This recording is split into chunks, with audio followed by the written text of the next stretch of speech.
Welcome, folks. And could Anheuser-Busch actually be saved, maybe by the original Busch family to buy it back? I don't know. Interesting little story I found from the Daily Mail. Anheuser-Busch hired Billy Busch to buy back Bud Light after Dylan Mulvaney campaign causes $27 billion loss. It's an interesting thing that, even the idea that they could come back and buy it for, I would assume only a large discount. Now, whether or not this would actually work in the long term at this point, I don't know.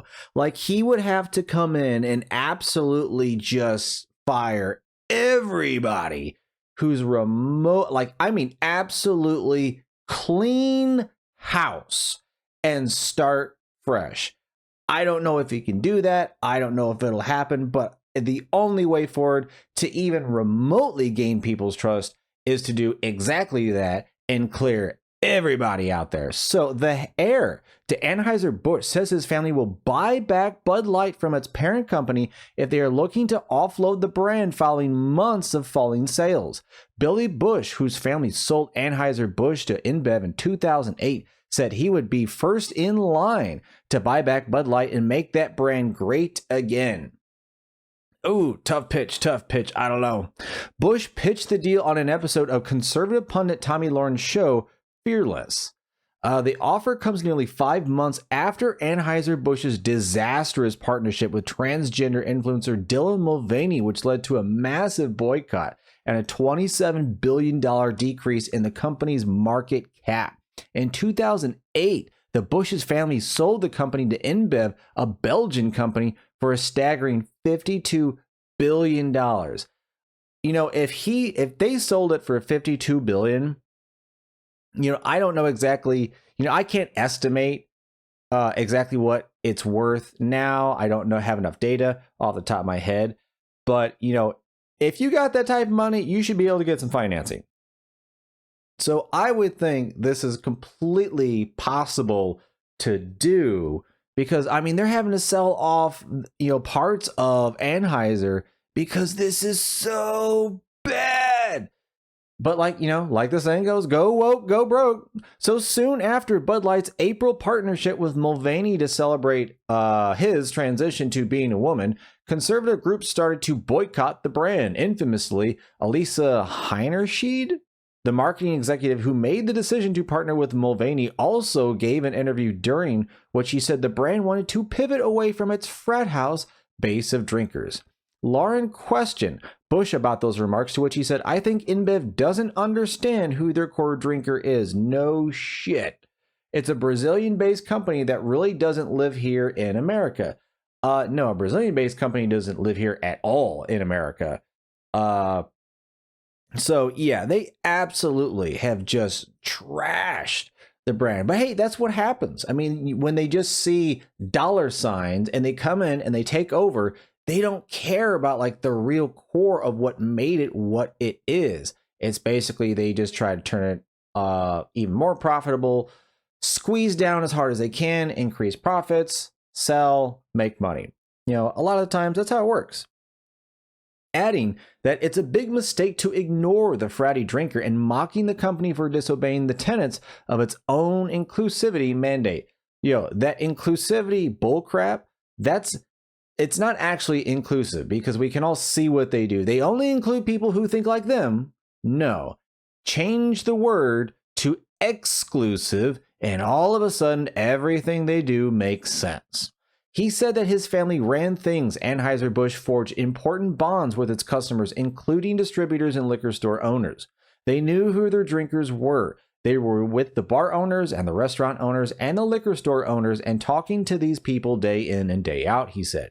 Even my dad, at 89 years old, 90 years old, he was still going to the bar selling Budweiser back in those days in the 80s.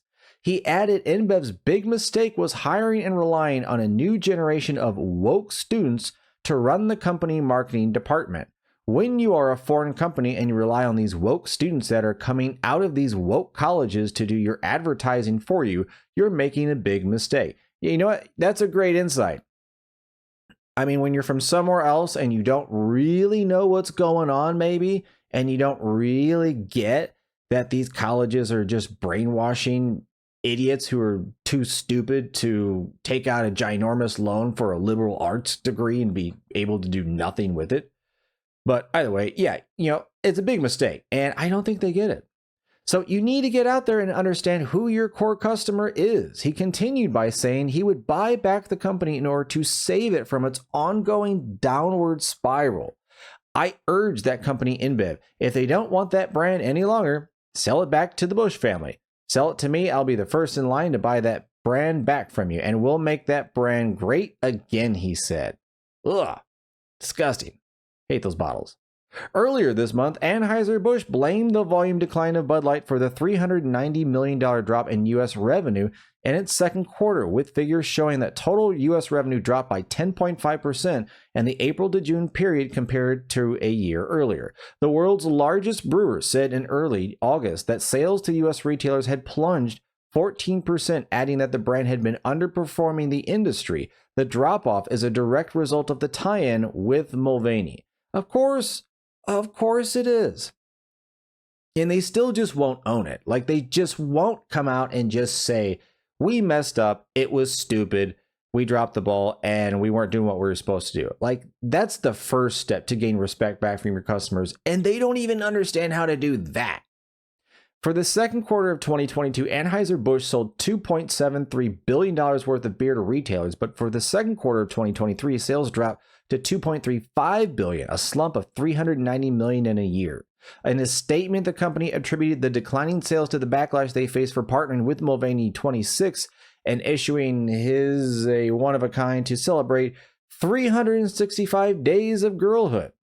The promotion triggered outrage among drinkers who accused Bud Light of trying to force progressive beliefs on them and their favorite brand. Of course, that is DEI, folks. If you haven't seen that or heard of that, that is DEI. Diversity, equity, inclusion, and also destroy everything that you love and bend the knee to the woke mob. So I think my family ancestors would have rolled in their graves, Busch said when asked by longtime TMZ boss Harvey Levin about what he thought of the fallout.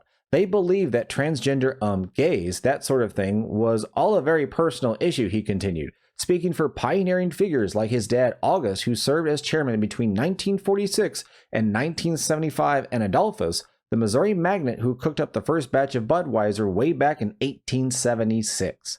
Mulvaney has also spoken out against the brand, saying they left him hanging as she became the target of the backlash. Speaking to his 1.8 million followers, Mulvaney said, "I was waiting for the brand to reach out to me, but they never did. I've been scared to leave my house." Really? Like, no one's trying to assassinate you. Get over yourself. Speaking to his 1.8 million followers, Mulvaney said, "I was waiting for the brand." Oh, really? They just copy that? That's stupid. I mean, I don't know if this would work. Honestly, it's so bad. I mean, if he got a big enough discount, if he could cut a lot of corners, I mean, this would take drastic action to save it. I don't know if it would really work, but hey, if anything, I think if you had to pick anything that could actually turn the trend around for Bud Light, it would be literally the only thing possible, and that is returning exactly to the way that it was before that built it to what it is. So it'll be interesting to watch and see. If anything, if they do buy it, hey, I hope it works out. I'm still drinking other stuff, but hey, it's still better than this woke crap, right? Hey folks, if you enjoyed the video, leave a like, comment, subscribe. I appreciate it. Don't forget to take care of your friends and families. I will bring you some new stuff as soon as I can. And until then, take care, and I'll see you next time.